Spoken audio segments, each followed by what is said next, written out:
नमस्कार विद्यार्थियों, स्वागत है आपका हमारे यूट्यूब चैनल सूर्य साइंस क्लासेस में। आज आपको बताने वाले कक्षा 10 के विज्ञान से इम्पोर्टेंट न्यूमेरिकल्स जो आपका हर बार परीक्षा में 300 नंबर का पूछा आता है। और यदि आप हमारे चैनल पर नए हैं तो चैनल को सब्सक्राइब जरूर करें, जिससे हमारे वीडियो सबसे पहले आप तक पहुँच सके। बिना देर के अपने वीडियो को शुरू करते हैं। देखिए, जैसा कि आप देख सकते हैं आपके सामने हमने यहाँ पर एक परिपथ बनाया हुआ है और उसके बाद इन परिपथ से जो हमारा परिपथ दिया है उन इस परिपथ से हमें इन टॉपिक्स को हल करना है। ठीक है, तो लिखा कि हमारा सवाल क्या लिखा है कि दिए गए परिपथ में से ज्ञात कीजिए, यानी कि हमारा एक परिपथ दिया गया है, इस परिपथ से हमें ये टॉपिक्स हमारे जो दिए गए हैं 3 टॉपिक्स, इन टॉपिक्स को हमको हल करना है।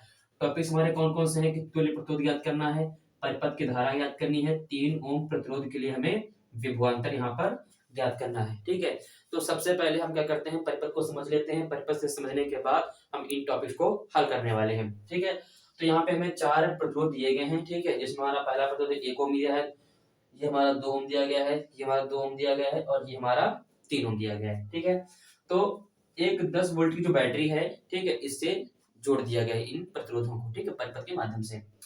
अब करते क्या है, हम टॉपिक्स को हल करते हैं। हमारा पहला टॉपिक क्या कहता है कि तुल्य प्रतिरोध निकालना है। ठीक, हमारा यहाँ पर पहला टॉपिक क्या है, तुल्य प्रतिरोध है ना। तो तुल्य प्रतिरोध हम कैसे निकालते हैं, देखिए इन सभी को हमको जोड़ना है। ठीक, लेकिन हम किस क्रम में जोड़े, क्योंकि हमारे जो प्रतिरोधों का संयोजन होता है वो 2 प्रकार का, एक होता है श्रेणी का, एक होता है समांतर का। ठीक है, तो हमें कौन सा लगाना है, हमको ये कैसे पता करना है। देखिए, हमारी ये बैटरी लगी है, धारा हमारी हमेशा पॉजिटिव से निगेटिव की ओर जाती है, तो ये हमारी धारा इस तरफ की चलेगी। ठीक, जब यहाँ धारा आती है तो इसके लिए अलग अलग हो जाती है, ये हो जाएगी I1 और ये हो जाएगी I2। ठीक, जिन प्रतिरोधों के लिए धारा हमारी अलग अलग होती है उनके लिए हमेशा समांतर क्रम का फार्मूला लगता है। ठीक है, तो हमारा फार्मूला कौन सा लगेगा, पहले लगेगा समांतर क्रम का, 1/r equal to 1/r1 plus 1/r2 equal to हो जाएगा। ये हमारा मान रखेंगे तो 1/2 प्लस 1/2 इक्वल टू 2/2 कट जाएगा तो कितना आ गया, 1 आ गया। यानी जो हमारा यहाँ पर r निकल के आ गया, ये कितना आ जाएगा, ये आ जाएगा 1/, ये भाग करेंगे हमारा हो जाएगा कितना, 1/r इक्वल टू 1/1। ठीक है, इसको अगर सही से लिखा तो हमारा कुल r निकल के आ जाएगा 1 ओम आ जाएगा। ठीक है, ये हमारा 1 आ गया। अब करना है क्या, हमें कुल निकालना था ना, तो जब इसको हम जोड़ देते हैं तो हमारा क्या बन जाएगा, हमारा कुछ इस प्रकार से बनके यहाँ पर तैयार हो जाएगा। ठीक है, इसमें हमारा कौन सा क्रम लग जाएगा, ये लग जाएगा हमारा श्रेणी क्रम, क्योंकि इनके धारा सभी क्या हो जाएगी, इनकी धारा एक जैसी हो जाएगी। तो लगाएंगे फार्मूला श्रेणी क्रम का। तो श्रेणी क्रम फार्मूला क्या होता है, r equal to R1 R2 plus R3। यदि इनके सभी के मान रहे तो कितना आता है, ये आ जाएगा, पहला हमारा है 1 प्लस कितना आता है, 1 प्लस 3 इक्वल टू आ जाएगा 5 ओम। जो कुल प्रतिरोध हमारा निकल के आ रहा है कितना आ रहा है, ये हमारा आ रहा है 5 ओम। ठीक है, तो ये हमारा पहला कितना मान आया, 5 ओम। ठीक है, ये हमारा 5 ओम आ गया। सेकंड पॉइंट हमारा क्या करें, परिपथ की हमें धारा निकालनी है। ठीक है, तो देखिए परिपथ की धारा कैसे निकालेंगे, पॉइंट नंबर 2। ठीक है, परिपथ धारा फार्मूला क्या होता है, हमारा फार्मूला होता है I इक्वल टू V/R होता है। ठीक है, अब क्या करने वाले, देखिए I का मान हमें निकालना है, V हमें कितना दिया है, यहाँ पर दिया है 10 वोल्ट बट्टे R कितना मान निकल के आया है, ये आया है 5 ओम। तो कितना हो जाएगा, 5 दूना 10, यानी जो हमारी धारा I निकल के आएगी कितनी आएगी, 2 एम्पियर। ठीक है, ये पॉइंट नंबर हमारा सेकंड क्लियर हो गया। हमारी धारा जो यहाँ पे आएगी, इसको नीचे लिख देते हैं, ये हमारी धारा जो आई आएगी कितनी आएगी,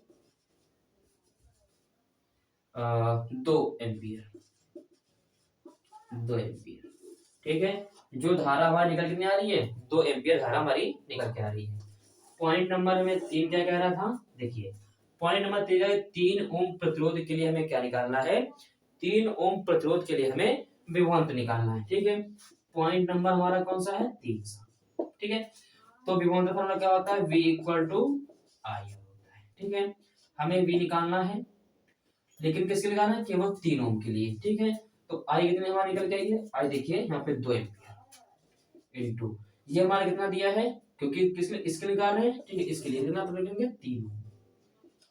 ठीक है, कितना आ जाएगा, 2 3 6 वोल्ट हमारा इसका मान निकल के आ जाएगा। ठीक है, तो अब देखिए सबसे पहले दोबारा समझाते हैं हमको क्या करना है। तो प्रतिरोध कितना आया था, 5 ओम आया, धारा कितनी आई है, 2 एम्पियर आई है। ठीक है, 3 ओम पर लेकिन वोल्ट कितना आया है, 6 वोल्ट आया है। ठीक है, तो इसमें क्या कह रहा था कि जो हमारे परिपथ दिया था और हमारे टॉपिक्स थे उनको एक दोबारा समझाते थे। देखिए, सबसे पहले हमको क्या निकालना था, कुल प्रतिरोध निकालना था। कुल प्रतिरोध निकालने के लिए हम क्या करते हैं, सभी को जो हमारे प्रतिरोध है उनको जोड़ना है। हमने पहले लगाया समांतर क्रम का, कोई इनके लिए धारा जो थी अलग अलग थी, समांतर क्रम से लगाया तो हमारा इतना निकल के आया है, ये हमारा निकल के आया एक। हमें कुल निकाला तो हमने सभी को जोड़ दिया, हमारा कुल कितना आ गया है, ये आ गया है 5 ओम। उसके बाद हमारा सेकंड पॉइंट क्या था, धारा निकालनी थी। धारा का फार्मूला होता है I equal to V upon R. हमें V का मान दिया था इतना 10 वोल्ट। ठीक है, आप देख सकते हैं यहाँ पे दिया 10 वोल्ट है। उसके बाद धारा में टोटल निकालनी है, तो इसलिए हमारा जो हमारा प्रतिरोध है वो कुल लगाएंगे। कुल कितना आया था 5 ओम, 5 गुना 10, 2 एम्पियर हमारे परिपथ की धारा हो जाएगी। उसके बाद क्या करा था कि 3 ओम प्रतिरोध जो हमारा दिया था इसके लिए वोल्ट निकालना था। ठीक, केवल 3 के लिए। तो हमारा फार्मूला क्या होता है वोल्टेज का, जो हमारा होता है विभवांतर का, V equal to I R होता है। आई हमारा 2 एम्पियर था, आर हमारा इसके लिए था। ठीक है, केवल इसके लिए निकालना था।